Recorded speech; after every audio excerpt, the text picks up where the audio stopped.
continuidade ao nosso segundo Congresso Brasileiro de Biodiversidade e Biotecnologia da Rede Bionorte.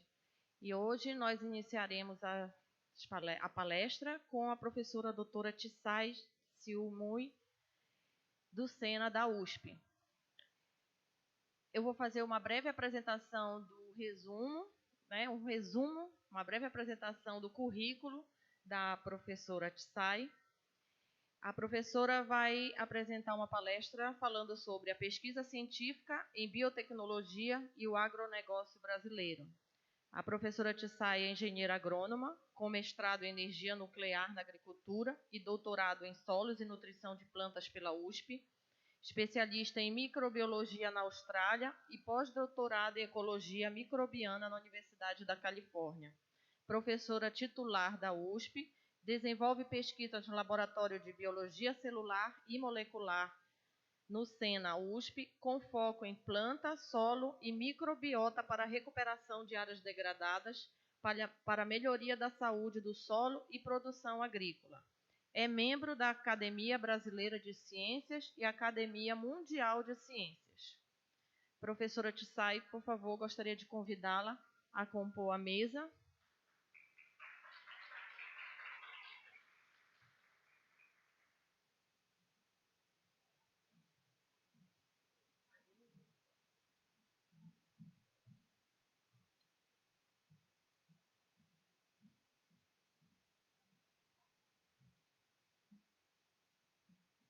Passo a palavra à professora Tsai.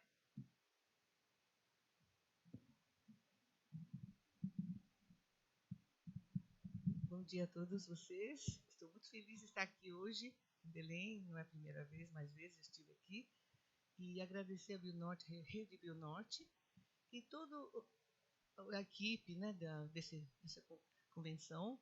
Acho que é um momento importante de a gente estar de retorno após a pandemia. E eu sei que isso vai estimular muito a gente a continuar trabalhando nessa linha de pesquisa. E queria agradecer, então, os professores que nos convidaram e vocês que estão aqui. Na verdade, é um tema bastante desafiador trabalhar com agronegócio brasileiro e, como sou agrônoma, né? Mas, ao mesmo tempo, pensando no nosso ambiente tropical, acho que é importante, então, sempre considerar a fragilidade do solo tropical e, ao mesmo tempo, utilizar toda a nossa biodiversidade com a bioeconomia que a gente tem buscado. Inclusive, se fala muito de Amazônia 4.0, é uma busca da parte de você colocar as pessoas na nossa área, voltar às nossas áreas, produzir, ao mesmo tempo, com sustentabilidade. Como agrônoma que a gente é e preocupa com o nosso solo, nossa produção agrícola, eu acho que esse é um ponto importante e por isso eu gostei muito desse tema, de trazer aqui a pesquisa científica em biotecnologia e o agronegócio brasileiro. É um tema que pode nos dar uma ideia e como foi o nosso histórico como agrônoma e preocupada na época a possibilidade de introduzir a forma da fertilidade do solo, que foi minha base, né, nutrição de plantas, ao mesmo tempo envolver a microbiota do solo, né, o microbioma. E foi aos poucos, nesses treinamentos que eu obtive no exterior e também trabalhando em nosso meio, com todos os alunos, os pós-doutores, foi uma oportunidade muito grande de a gente desenvolver ao longo dos projetos que nós tivemos com o CNPq, FAPESP, e projetos internacionais, intercâmbios também com os alunos, nos puderam trazer essa contribuição para que a gente possa colocar a área tropical, o solo, a produção agrícola, e principalmente, especialmente na Amazônia, que eu acho que é um ponto que é mais vulnerável, mas, ao mesmo tempo, a Amazônia tem umas propriedades, uma grande potencialidade muito maior do que muito mais de todos os biomas. Acredito que nós precisamos valorizar essas condições de produção por causa do clima, da fonte de água, que nós podemos trabalhar com as nossas florestas e o solo, né, para a produção agrícola. Eu vou considerar alguns pontos importantes aqui, que eu acho que é o lado do solo, mas com o seu microbioma, com a sua microbiota. As novas metodologias estão disponíveis para análise em larga escala. A larga escala é que nos favorece a interpretar melhor, fazer melhor o diagnóstico nesses ambientes. E a bioinformática é um novo campo integrador de reconhecimento. E uma perspectiva que a gente considera que é muito importante que a gente tenha para o presente e futuro, buscando os resultados que nós tivemos no passado. Considerando a parte agrícola, né? Como é que foi essa expansão no Brasil? Nós temos o bioma Amazônia, uma foto que eu tirei quando estava em Manaus, no ambiente ao redor das florestas, e vendo que estavam desmatando para olaria, né? E olhando o solo, vocês podem ver aqui que o solo é muito frágil, é um solo latossólico, que é 66% do que tem na Amazônia. Nós temos outros biomas também que podem ser considerados de produção, né? Cerrado, Pantanal e a Mata Atlântica, que tem atualmente sido muito usado, né, para a agricultura, além do Cerrado, né, e também o Pantanal. Vamos dar um exemplo da soja no Brasil. Dos anos 60 para cá, no Brasil, os avanços foram para rendimento de grãos, foram principalmente devido ao melhoramento do cerrado nos trópicos. Do sul foi para o norte, foi subindo. Isso graças à fixação biológica de nitrogênio, ao balanço fertilizantes, calagem, gesso, para poder estabelecer a soja no cerrado, do pH, né, o manejo do solo, e a conservação do solo plantio direto, que tem sido muito feito no sul, né, Paraná, iniciando no Paraná, e que agora está muito no centro-oeste. Também melhoramento para doenças e pragas. Então, a produtividade foi aumentando. E com o sistema de irrigação, nós tivemos, então, a produtividade chegando a quase 4 toneladas, um pouco mais, e subindo isso com a irrigação. Então, o manejo da água, solo, a produção foi aumentando e produtividade chegando até próximo de 4 a 5 toneladas por hectare. Então, a questão agora, o que nós podemos melhorar nessa agricultura? Nós já temos a contribuição da fixação biológica de nitrogênio, que é um grande trunfo que pesquisadores brasileiros, por exemplo, a professora Joana Duberaine, o professor Jardim Freire, Embrapa, da Universidade Federal do Rio Grande do Sul, puseram à disposição e trabalhando com a produtividade. Atualmente, esse custo da soja fez com que fosse baixo e extremamente competitivo. Mostrando para vocês agora uma curva de produção de uma cultura dependente da fertilidade do solo quanto ao uso de insumos. Na produtividade baixa, nós sabemos que isso não há ganhos de produção. E você colocando mais insumos, nós podemos ter uma curva que é bem típico, que você pode ver assim. Esse é o século XX passado, que para aumentar isso, nós precisamos elevar a fertilidade. No entanto, os genótipos tradicionais, eles se acamam. E as variedades melhoradas, atualmente, ainda requerem fertilidade alta. Então, a nossa intenção e nossa recomendação é que a gente consiga trabalhar nesses solos mais pobres e utilizar esses solos sem precisar desmatar e, ao mesmo tempo, poder aumentar a produção. Então, é uma recomendação que a gente gostaria de colocar aqui, que solos degradados nós podíamos trabalhar também com a agricultura. Seria a nossa perspectiva para esse século. Então, com essa intensificação de práticas conservacionistas de produção em áreas marginais e degradadas, por exemplo, em pastagens, nós teríamos que trabalhar, principalmente, com produções que alcancem 85% a 90% do potencial genético para a produção vegetal de alta qualidade. Com isso, nós deveríamos buscar um aumento da eficiência e absorção de nutrientes. Aumentar a eficiência no uso da água. Isso é fundamental a gente trabalhar atualmente com as secas por causa dos longos períodos de estiagem. E a tolerância a fatores ambientais seria um ponto muito importante, porque nas mudanças climáticas que nós temos atualmente, as variações são muito drásticas. Períodos longos de estiagem, falta de chuva, e isso seria um ponto importante para trabalhar com esses novos genótipos e que podem ser intensificados, né, na busca da tecnologia.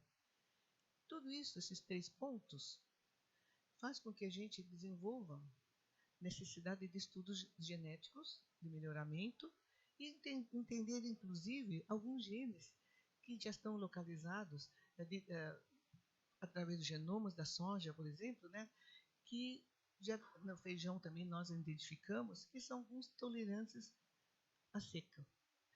Localização desses genes no genoma e poder trabalhar com um pouco mais, através do mapeamento, identificação desses genes que podem aumentar a tolerância desses genótipos aos estresses, no caso, abióticos.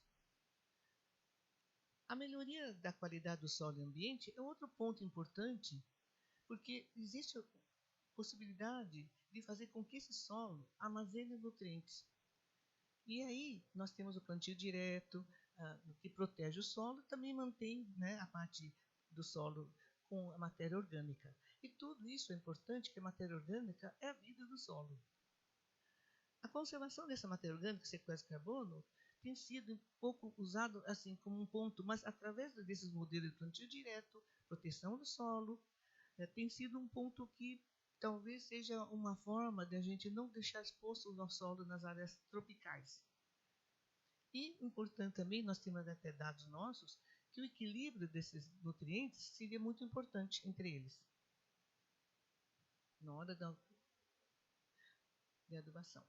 Agora, então, aqui o papel desses organismos solos tropicais, podemos considerar que a diversidade para a produção, nós temos o lado da contribuição da estrutura do solo.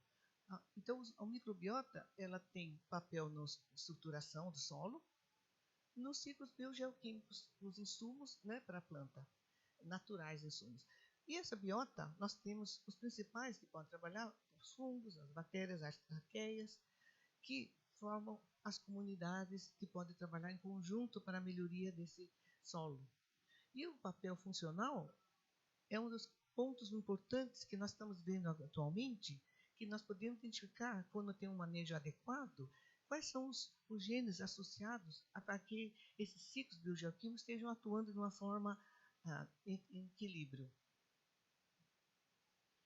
Aqui nós podemos colocar que a diversidade microbiana e a qualidade do solo estão muito associados com a diversidade microbiana. E, ao mesmo tempo, podemos colocar, quando a gente coloca insumos como agroquímicos, fertilizantes, os metais que estão presentes, até a monocultura, nessa salinidade de cultivo do solo, eles podem diminuir essa qualidade. E a qualidade do solo, na verdade, é a saúde do solo. E tanto que a maior resiliência do solo pode ser medida através da matéria orgânica. E aí, garantindo uma alta diversidade, né, dessa microbiota e a alta diversidade metabólica, que é o que interessa a nós. Ao longo do tempo de uma diversidade num solo, nós podemos identificar que no início, você quando desmata, que é a primeira foto do slide da esquerda, ele vai com o tempo aumentar também as interações funcionais positivas ou negativas. E com isso, nós temos redes de interação. As 3 fases que podem acontecer, mais ou menos como um modelo, é um lado recente, a um prazo um pouco mais longo e, posteriormente, ao longo de uns 30 anos, por exemplo. Nesse tempo, se você deixar um solo que está assim, após abandono, ele pode, então, aumentando com a presença das plantas que vão crescendo, deixar após abandono, vão crescendo. E aí vai tendo, ao mesmo tempo, essas interações. Tudo isso que estão interagindo com essas letras são a microbiota que estão interagindo entre eles. E com o tempo, esse aumento de interações se tornam mais abundante. No início, quando tem pouca interação do solo, essas plantas elas podem estar crescendo de uma forma adequada. Mas com o tempo, elas também precisam de está competindo nesse ambiente competitivo do solo com a microbiota.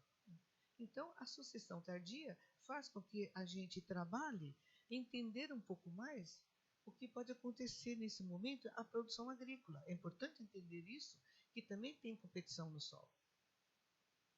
Para que a gente tenha um crescimento adequado, a gente tem que entender quais são as plantas que crescem rápido ou devagar, ou que utilizam melhor nutrientes. E nós podemos ter a possibilidade de entender a cadeia trófica eficiente e, ao mesmo tempo, quais são as espécies de plantas que podem estar dentro desse ambiente, suscetíveis aos patógenos, aos inimigos e também ao próprio ambiente solo do manejo pelo homem.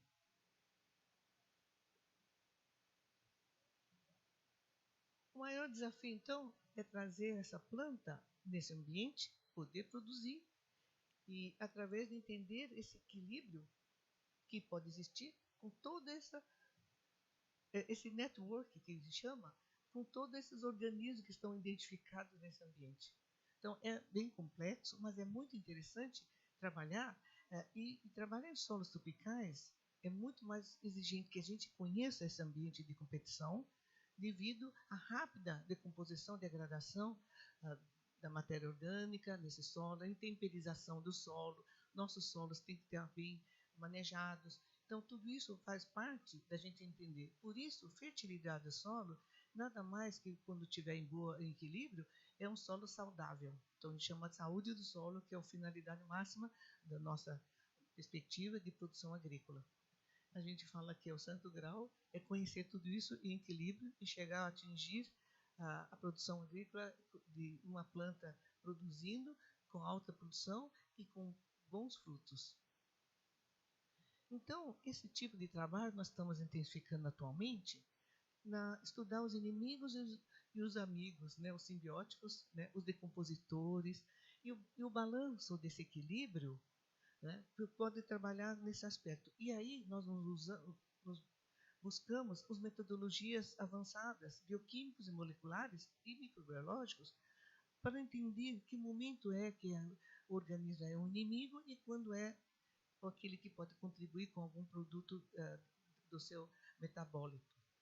Então, com o tempo, são sucessões de trabalho que a gente tem que trabalhar ao longo do tempo. E vou mostrar para vocês como é importante trabalhar, entender os estudos de sucessão para ver o equilíbrio do solo. Nós podemos trabalhar com as comunidades identificando de vários métodos. Do lado esquerdo nós temos riqueza e abundância. Essa composição de riqueza e abundância nos dá a indicação de que como estariam eles interagindo nas comunidades. Nós podemos estudar cultura pura, nós podemos estudar RNA, DNA, células, podemos identificar todas as bibliotecas dessa microbiota e identificar através de sequenciamento DNA, né, sondas e banco de dados. E nós podemos trabalhar também, identificando cada um deles como unidades taxonômicas operacionais, de forma que a gente pode quantificá-los pela abundância e pela riqueza. Esses métodos estão disponíveis, né, para esses estudos dessa microbiota, para poder usá-los como indicadores, inclusive, dessa qualidade do solo. No caso, a estrutura das comunidades, quem são e como estão organizados. Do lado aqui direito, o potencial genético. O que eles podem fazer? Abaixo, a expressão gênica, e na prática, o que eles podem fazer. E a caracterização funcional, que é o nosso maior objetivo, que é quem é que está realmente atuando nesses processos. Que os bioprocessos estão nesse modelo de solo, do mesmo jeito que você pode trabalhar em todos os ambientes. Aqui, no caso da estrutura, nós temos vários métodos que usamos para taxonomia. Nós podemos usar a metagenômica e a expressão gênica, na metatranscriptômica, metaproteômica, metabolômica. Isso nós temos possibilidade de fazer até no Brasil já. A caracterização funcional, a função deles, muito interessante, que nós estamos podendo trabalhar novamente com cultivos. Os métodos de cultivo, acho que estão voltando para a gente fazer. É que nós não tínhamos possibilidade de entender o ambiente e agora nós temos cada vez mais, justamente pela metagenoma, os dados que nós tivemos no metaproteoma, e entender o funcionamento deles através dos genes identificados. Então, com isso, por exemplo, a Xylella fastidiosa, quando foi feito o sequenciamento de toda a Xylella, foi importante a gente transferir, entender por que ela era fastidiosa. É fastidiosa porque levava 21 dias para crescer. Com o tempo, com a anotação dos genes e os aminoácidos necessários para o seu crescimento, o grupo da professora Eliana Lemos, lá na Unesp Jabuticabal, identificaram todos os metabólitos, aminoácidos e fizeram um meio de cultivo diferenciado. E com isso, ela consegue crescer em 7 dias. Isso é um progresso dos estudos bioquímicos, utilizando então essa anotação de genes, e aí podemos fazer um método de cultivo novo.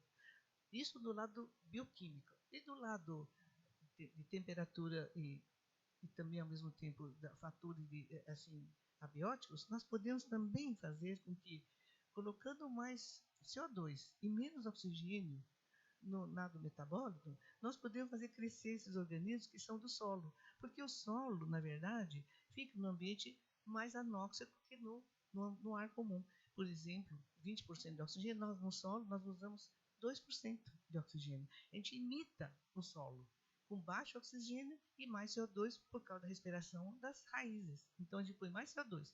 E com isso, baixo oxigênio e mais CO2, nós conseguimos fazer o cultivo deles mais rapidamente e aparecer uma microbiota diferente em placa de Petri. Uso de sondas marcadas. Nós podemos colocar um substrato marcado, isotopicamente marcado, e podemos, então, fazer com que eles sejam separados diferencialmente por centrifugação. E outros são nanocimos e cardes, são alguns genes marcados com fluorescência. Então, a possibilidade imensa de trabalhar, de conhecer esses métodos atualmente disponíveis para a gente. Aqui nós temos um aspecto multidimensional que nós temos que trabalhar quando a gente trabalha com solo e entender que nós podemos trabalhar com métodos de cultivos funcionais, né? Trabalhar filogenético, né? E, ao mesmo tempo, ambientais. Entendendo todos esses processos, nós podemos ter um entendimento completo da função desse microbiota no ambiente solo, por exemplo. Até pH, né, parâmetros químicos do solo, nosso físico do solo, né, o clima, o uso da terra, e, ao mesmo tempo, medir os gases, respiração, consciência de respiração, e, ao mesmo tempo, identificar quem são. Nós fazemos tudo isso, juntando tudo isso, que são os metadados que a gente obtém e pode acertar todos juntos no networking e interpretar isso de uma forma mais conjunta. E com esses métodos nós estamos disponíveis, muitos deles são gratuitos. Nós também até tivemos que aprender muito, nossos alunos foram para fazer cursos e com isso trouxeram a bioinformática à disposição, a parte estatística, tudo isso estão disponíveis para a gente trabalhar, tudo isso no computador. Análises multivariadas, né? E algo muito importante, esse Cytoscape, que é a integração de dados de redes neurais, que foram trabalhados inicialmente com o homem, para doenças do homem, nós aplicamos para a microbiologia também. E com isso, nós podemos trabalhar nessa integração de dados. Eu acho que isso é uma evolução, e vocês jovens que estão aqui presentes, têm todo esse campo para trabalhar. É um desafio para vocês. E realmente é muito bom poder trabalhar aqui no Brasil com tudo isso possivelmente. Então, vou dar exemplo a vocês. Estudo em solos tropicais, que é isso que nos preocupa bastante. Dá um exemplo a vocês. Um dos primeiros trabalhos em 2005, que nós fomos trabalhar com o projeto BIOS Brasil, com a professora Fátima Moreira, da UFLA, no projeto BIOS Brasil, localizando no Rio Solimões alguns pontos de coleta que foram por paisagens. Foram 6 paisagens, sendo que basicamente em floresta, nativa e secundária, na agricultura de subsistência, que é a mandioca, e a pastagem. E aí a gente localiza por geoprocessamento, coloca ponto e vai buscar o ponto. Então você pode ver que tem floresta, tem áreas mais claras, né, que já são florestas nativas, secundárias, né, e aí você pode ver que tem agricultura. E os pontos de coleta estão distantes entre eles quase 80 quilômetros. O barquinho vai andando até lá para coletar essas amostras. E esses resultados, por exemplo, dando o exemplo de arqueias, na época, só por método DGGE, nós fizemos um cálculo de que a média da floresta primária, desses OTUs, que nós chamamos de possíveis organismos diferenciados, estariam numa média de 17,90 de amplicons, de riqueza de amplicons. E na floresta secundária, 13,40, agricultura 11,75 e a pastagem 16,10. Por quê? Um dos buracos dessas bandas era a ausência, né, da presença desses OTUs. E, se você olhar bem, a agricultura de subsistência dava uma média menor desses organismos, enquanto que até pastagens tinha uma média maior do que a floresta secundária. Então, isso tirou a ideia nossa de que, quando uma pastagem é bem manejada ou tem raízes nesse solo, a importância de ter raiz no solo é fundamental. Não deixar o solo descoberto, que é o principal ponto. E a floresta primária, temos essas bandas, né, maiores. Só que, na hora de você fazer essa análise da presença deles, dessa comparação entre eles, nós vimos que esses OTUs da floresta primária estavam somente, esses presentes, em floresta, enquanto que alguns OTUs realmente estavam presentes também, simultaneamente, todos eles, em alguns pontos. Nós temos o amarelo da pastagem, também exclusivo de pastagem, mas o exclusivo da floresta, se você desmatar essa floresta, você vai perder. Com o tempo, nós vamos ver que a maioria deles, 80%, são de arqueias, seriam arqueias, e muitos deles são taumarquiotas. E taumarquiota é um filo que trabalha muito com ciclo de nitrogênio. Isso foi ao longo do tempo, nos últimos tempos, nós estamos descobrindo, porque antes só sabíamos que eram OTUs, mas atualmente, com os sequenciamentos, nós já sabemos quem são eles. Um exemplo de trabalho que, acompanhando o trabalho de uso da terra na beirada da desmatamento e para soja, nós fizemos uma comparação de floresta, quando desmatada, e quando a agricultura de soja com pastagem. É o nosso trabalho do aluno no caso, que foi de doutorado, e atualmente ele foi contratado como docente nosso da USP. Aqui, o trabalho foi feito nessa região de Mato Grosso, buscando os solos desmatados, solos de floresta com soja e a floresta. E retirando amostras de risosfera, né, das raízes do solo perto da planta e sem efeito da planta. E aí nós fomos comparar em caso de vegetação também. E o que deu é que é interessante que em soja, em solo desmatado e com soja que era de 5 anos, nós obtivemos alguns OTUs específicos também, né, no caso, para as amostras de solo puro, outras em presença da soja. E é importante você olhar nesse gráfico que nós temos alguns genes associados à fixação de hidrogênio, à amonificação, né, de nitrato e nitrito, à desnitrificação, todos os ciclos de nitrogênio derivados da presença de soja, presença de fonte de nitrogênio.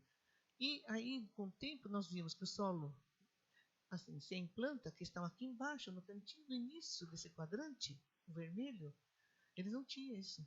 Então, essa é a memória de um solo que nos traz a identificação de alguns genes derivados da transformação das folhas, da fixação de nitrogênio, que fica no solo com o tempo.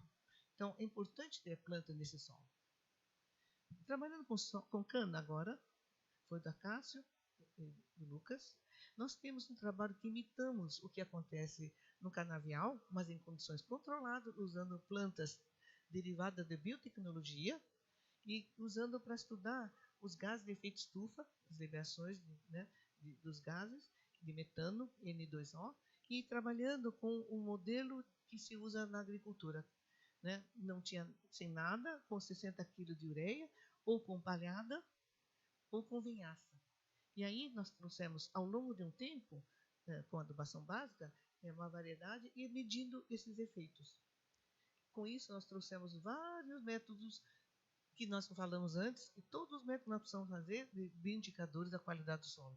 A parte bioquímica, enzimas, física do solo, gases, a parte molecular, juntando com os dados de fluxo de gases lá no superior da slide em cima, e os dados químicos, né? Associando tudo isso, fazendo umas correlações, o networking lá no lado direito em cima, e associando tudo isso com bioinformática. Então, esse trabalho foi apresentado no paper, que é o aspecto multianalítico que a gente precisou fazer para estudar esse modelo da cana. Veja que interessante aqui. Quando, estudando um programa chamado FOCUS, né, nós tivemos a acidobactéria, a actinobactéria e verrucomicróbia, são alguns filos que nos interessava acompanhar e vendo, no caso, o fertilizante, né, e no caso assim, o que quando tinha vinhaça ou não. Com isso, nós vimos que sem palhada, lado esquerdo, com a coluna, com palhada, aqui, no lado da actinobactéria, quem estaria presente nesse caso, né? E nós vimos que a actinobactéria estava bem presente em azul, então intensificava azul. Então, com isso, nós temos outros métodos que nós estamos fazendo aqui, podemos ver, né, geochips, e com isso nós vimos o que podia fazer com os grupos microbiológicos, com os parâmetros químicos do solo, zinco, e aí nós vimos que são GP3, GP6, GP13, esses azuis, que são acidobactérias. Esses são muito importantes no ciclo e mostrando que eles estão presentes quantitativamente e, ao mesmo tempo, precisando de zinco. Nós conseguimos, com isso, mudar a parte de zinco, que era usada 5 quilos por hectare, passar para 10. A mudança da recomendação no Instituto Agronômico foi devido a isso, porque eles tinham produtividade maior com o dobro de zinco e não sabíamos sobre o quê. Então, a gente fala de zinco, na verdade, é como se fosse para nós. Importante, porque é para estresse, né, que nós usamos para zinco. E usando, vamos colocar aqui os dados que nós tivemos aqui, usando o metagenoma, mostrando aqui a presença, que com zinco, 5, com 10 e com 20, nós tínhamos menor expressão dos genes de virulência. Então, mostrava que a planta estava mais saudável e menos utilizando esses genes de virulência. E virulência é indicação de estresse, né? E, quer dizer, ela estava mais saudável, possivelmente. Foi muito importante isso, porque nós fizemos trabalhar com rede neural e podemos trabalhar com os parâmetros de solo, esses grupos. Com isso, nós temos alguns dados da floresta e desmatado. E com isso, nós podemos ver aqui as interações de uma floresta cheia de raízes, né? E quando está desmatado, aquele solo que vocês viram sem nada, como as interações são negativas. Aqui, nos azuis claros, são os parâmetros do solo. E os coloridos e esféricos são os organismos OTUs. E se você olhar no desmatado, o OM, é matéria orgânica, estaria interagindo já sem ter interação positiva, negativa. Então, é importante mostrar que isso é saúde do solo, que isso é importante também para ver se as interações são positivas ou negativas, e poder, então, com isso, descobrir quais são os organismos que estão nessa listada aqui no meio, todos eles estariam sendo afetados quando desmata. E muitos deles nós estamos vendo que quando desmata a floresta, nós perdemos Taumarquiota, arqueias, que são até 80% de composição e são responsáveis pelo ciclo de nitrogênio. Com isso, eu acho que eu não vou continuar mais, porque o tempo acabou, mas eu acho que assim, para vocês verem que o balanço de um solo vindo da matéria orgânica, vindo da serrapilheira, da floresta, vindo da palhada da soja, e mostrando quais são aqueles que são influenciados, nos dão os bioindicadores da qualidade do solo. É possível tudo isso trabalhar com essa forma de fazer o equilíbrio do solo e saúde do solo.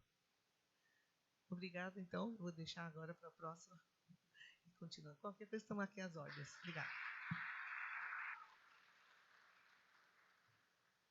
Muito obrigada, professora Tsai.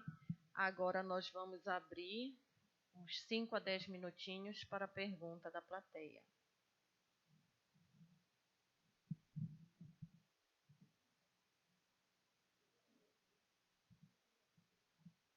Quem quiser fazer alguma pergunta é só levantar a mão que nós levamos o microfone.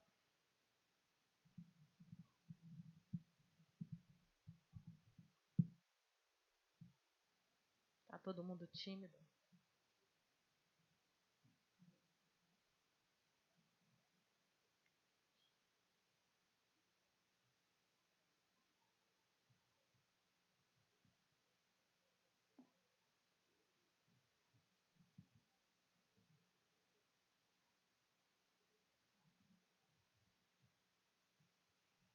Bom dia a todos, a professora Tsai. Muito obrigada. Eu cheguei, a palestra já estava encaminhada, mas o pouco tempo que eu fiquei já consegui absorver bastante coisa. Foi uma excelente apresentação, eu fiquei bem curiosa dos trabalhos que foram apresentados, e uma coisa que me chamou bastante atenção, foi sobre a memória do solo. Então, aquele trabalho, apresentado por um estudante e tudo mais, então, características genéticas hereditárias. E a minha dúvida é, se vocês fizeram mais estudos para provar por quanto tempo dura, por quanto tempo o solo consegue guardar essa memória e passar adiante. Tem algum estudo relacionado a isso? E uma outra curiosidade também, eu li um trabalho recentemente do Sokal, se eu não me engano, que ele fala sobre diversos fatores, e entre eles é a necromácia microbiana do solo, que eu nunca tinha ouvido falar e tudo mais, e como interferência. Eu queria saber se aqui no Brasil a gente já tem alguns estudos relacionados a essa necromácia microbiana, se a senhora conhece, e eu queria que comentasse um pouquinho mais também sobre esse assunto. Sobre biomassa? A necromácia. A necromácia. Olha, existe sim, principalmente para raízes de florestas, não no Brasil, que eu não saiba bem, mas nas regiões de clima temperado, eles têm estudado muito, porque existe a neve, quando cai na floresta, ela afogam, né? Então tem muita parte de morta de raízes. Eu acredito que essa parte de necromácia, mas no final é matéria orgânica, é fonte de nutriente, é reciclagem que vai acontecer. Agora, nós temos a grande vantagem de estar no ambiente tropical, que esse circuito é muito mais rápido, né? E quando é mais temperatura mais baixa, o ritmo de degradação é menor. Mas, ao mesmo tempo, para nós, tem que usar dessa forma de decomposição rápida, de utilizar também mais plantas para poder utilizar isso, para não ser, para poder crescer as plantas. Então, eu acho que a necromassa, no final, quando é cortado, né, as raízes, elas podem ser nutrientes para outras plantas que para virem.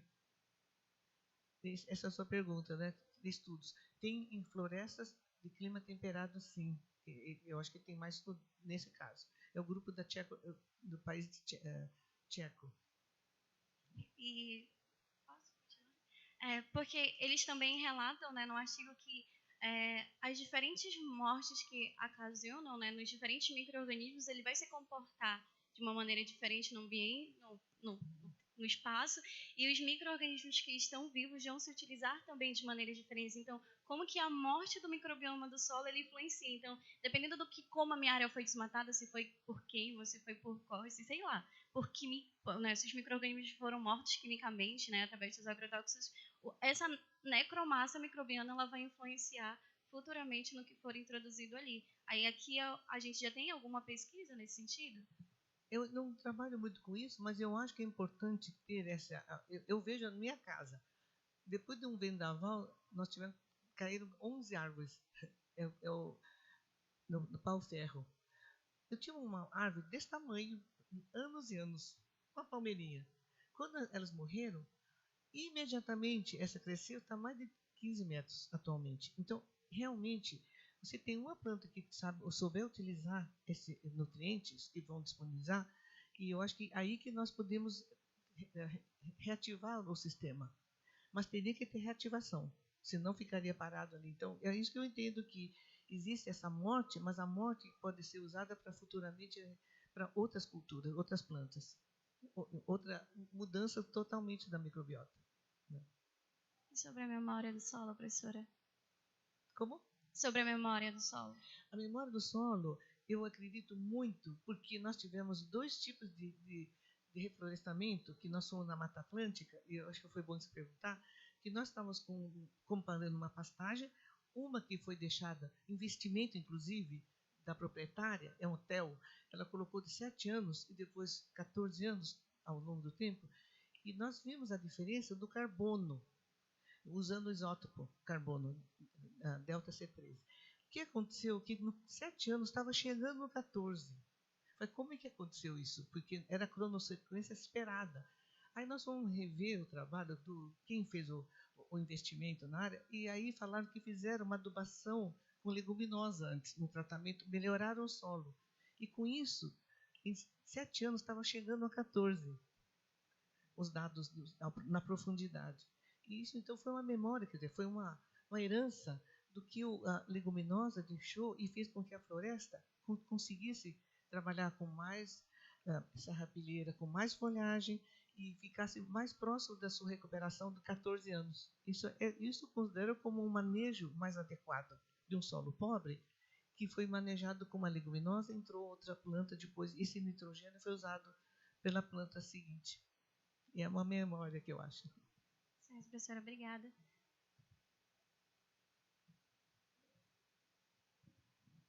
Bom dia de novo, Tsai. Obrigada pela palestra. É sempre um prazer ouvir você. Eu queria te perguntar sobre a formação de pessoal na área de microbiologia, inclusive a formação de produtos e entregas de produtos microbiológicos. Eu tenho uma apresentação aqui, mas é verdade que uma coisa é formação de recursos humanos. É uma experiência, quando fui para o exterior, depois de 40 anos, foi um momento muito importante, porque para a biotecnologia, na época, eles só aceitavam treinamentos abaixo de 40 anos. No momento em que eu consegui para o exterior e eu queria trabalhar com essa parte mais de genética, do melhoramento da fixação do nitrogênio, foi a maior oportunidade da minha vida. E quando eu voltei, eu falei assim, é um momento que eu tenho que reverter tudo que eu aprendi, tudo que eu tive a oportunidade quando estive fora, e então nós estamos fazendo isso dentro do Brasil. E nós podemos fazer isso, porque vocês viram como agora intercâmbios são mais fáceis, online, e muitos cursos, muitas metodologias estão disponíveis. Nós estamos terceirizando muito os serviços que nós fazíamos sequenciamento. Isso foi bom para aprender, mas demorou muito. E, ao mesmo tempo que eu acho bom, mas também nós podemos terceirizar. Então, através de disciplinas, da formação em laboratório, nós estamos tendo... os nossos alunos estão indo para fora com projetos da FAPESP, por exemplo, indo para um intercâmbio de 1 ano.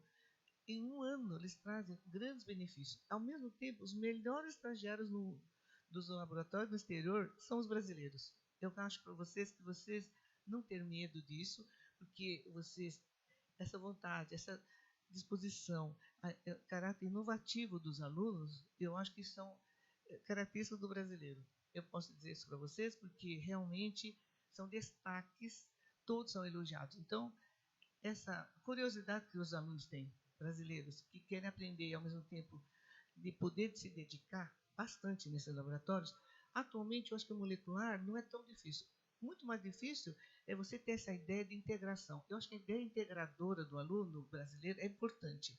Saber um pouco do geral, do amplo, para depois chegar no específico, é importante também, porque não é só um ponto. Você pode ver, a integração de dados como esse precisou saber um pouco de bioquímica, microbiologia, a bioinformática vem junto. E eu acho que está sendo até muito fácil, porque os programas estão mais fáceis cada vez. E os cursos que nós estamos dando, geralmente é condensado, pode ser um módulo, e trazer o problema especificamente atingindo o problema. Então, eu acho que nossa perspectiva é muito boa, e nós somos Brasil, é continental, mas os cursos do Bionorte são espetaculares. Nós já tivemos alunos de Bionorte numa disciplina, e assim como eu acho que a gente pode interagir mais com os cursos online. Agora, laboratório é tudo, é treinamento mesmo, tem que ser essencial. Então, eu acho que juntar o prático, né, e o teórico junto, eu acho que dá para fazer atualmente com métodos mais modernos de transmissão de conhecimento. Obrigada, professora. Nós vamos ter apenas mais 2 perguntas, tá? Para a gente não atrasar, até porque daqui a pouco vocês vão precisar, todos precisamos visitar as estantes, tá?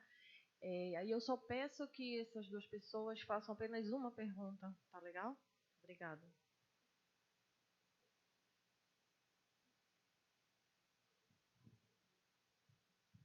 Bom dia, professora.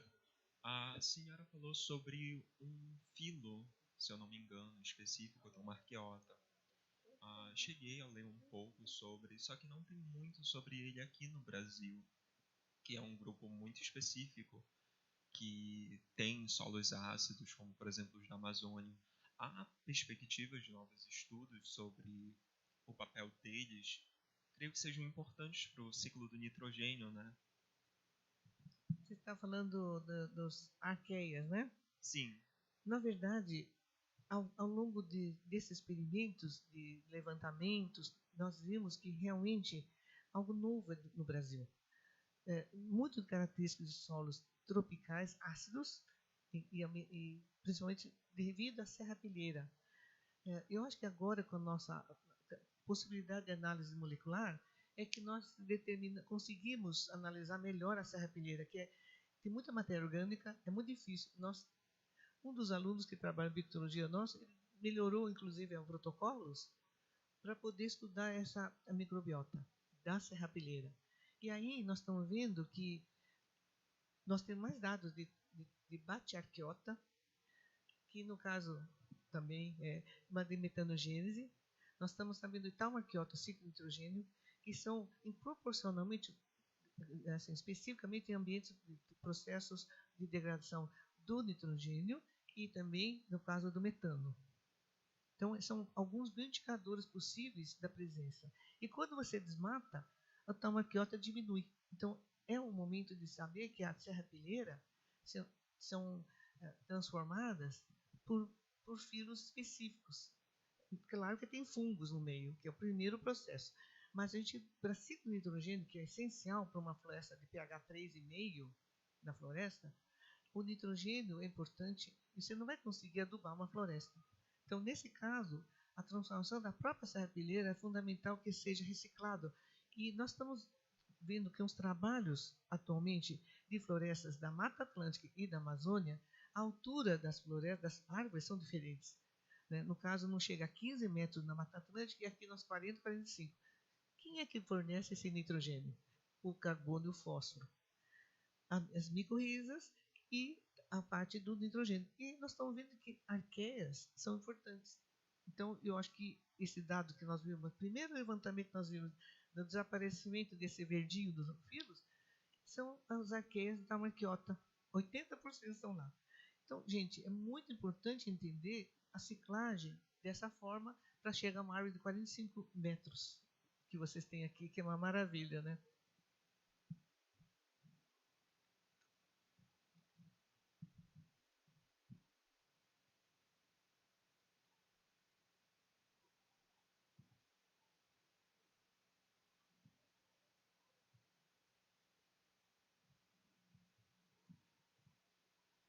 Bom dia, professora.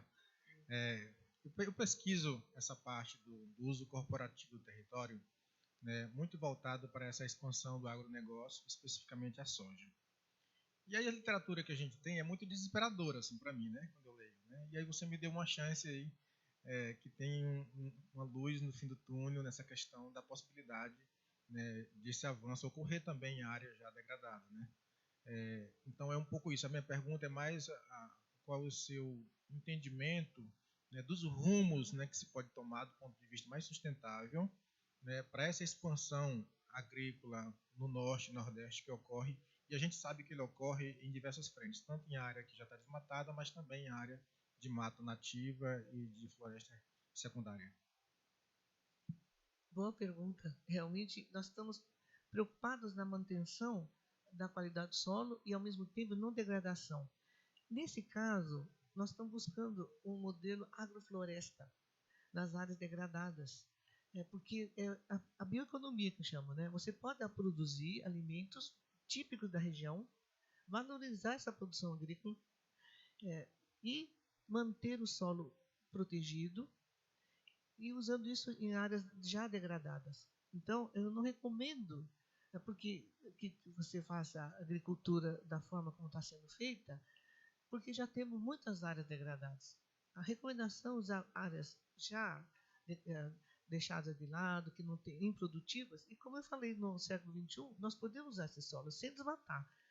Isso seria incentivo a um manejo mais sustentável que tem, e, ao mesmo tempo, ter produção agrícola intercambiado no meio com produção agrícola no meio entre as florestas de produção, porque vocês não imaginam que esse clima que vocês têm, calor e umidade, é fundamental para a produção agrícola. Então, você tem que usar disso de uma forma muito mais ativa, porque a Mata Atlântica é muito seco. Então, vocês têm a vantagem do clima, vantagem da água. Então, saber manejar esse solo, porque se expuser esse solo, vocês vão ver que é muito vulnerável. Então, é essa a recomendação. Utilizar o melhor possível de plantas que crescem rápido, que produzam bem, frutíferas, alimentos, no ambiente que podia ser recuperado. E a soja, deixa para as áreas mais que pode ser produção. Inclusive, tem que ter manejo de mecanismo. Né? Eu acho que isso não seria tão bom no ambiente mais assim, montanhoso. Então, tem restrições também geográficas. Eu acho que a agrofloresta, como produção agrícola produtiva, um manejo de recuperação dessas áreas, já dá muito mais valorização do ambiente e do solo em si. Tem projetos mais para isso atualmente que estão incentivando isso.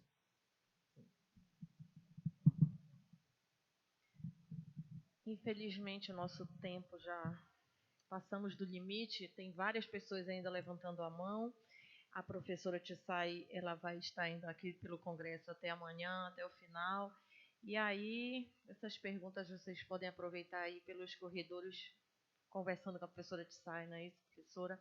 Mais uma vez eu agradeço pela sua disponibilidade, eu aceito do convite e por ter compartilhado conosco apenas 1% do seu conhecimento. Muito obrigada. Na verdade, eu agradeço muito, mas eu acho que eu devo muito mais aos meus alunos e pós-doutores, o ambiente maravilhoso que são os brasileiros e colegas que estão aqui também, trabalhando junto, principalmente esses networks. Tem que estar integrado, todo mundo. Obrigada. Obrigada.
Bem, continuando a nossa programação, agora eu vou chamar para compor a mesa o professor Samuel Silva da Rocha Pita, da Universidade Federal da Bahia, onde vai ministrar a palestra A Dinâmica Molecular empregada no planejamento de novos fármacos, exemplos e aplicações.